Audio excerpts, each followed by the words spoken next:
Welcome to our channel. Today we how to enable FTC affiliate links best practices checklist, full guide step by step clearly. To enable FTC affiliate links, start by understanding the Federal Trade Commission guidelines. Identify the affiliate programs you want to join. Sign up for each program and receive your unique affiliate links.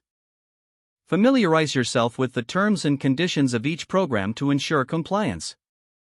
Create a dedicated space on your website or social media profile where you'll feature affiliate links.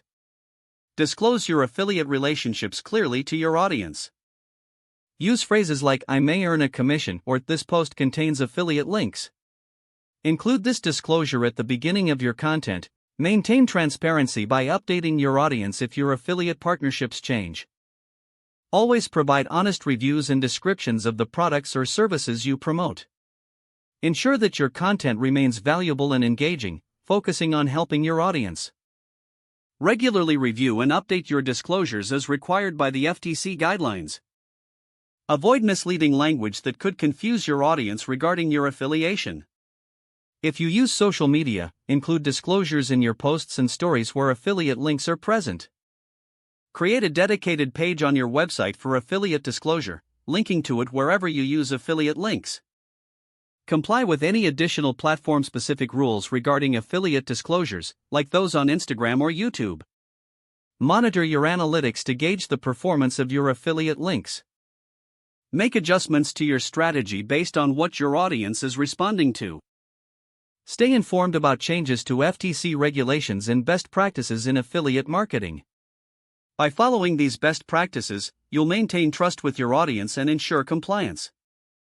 This approach will enhance your affiliate marketing efforts and contribute to your overall success. If the page does not load, refresh the browser or try again in a private or incognito window.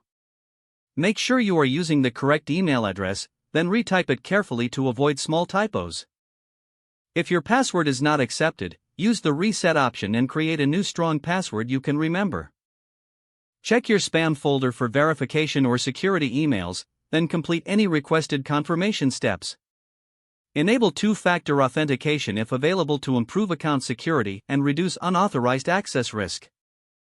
After signing in, review your profile details so your contact information and settings are accurate and current. If you see an error message, note it down and try again after restarting your device and internet connection. Log out when you finish, especially on shared devices, to keep your account and payment information secure. Don't forget to like this video and subscribe to our channel for more step-by-step tech guides.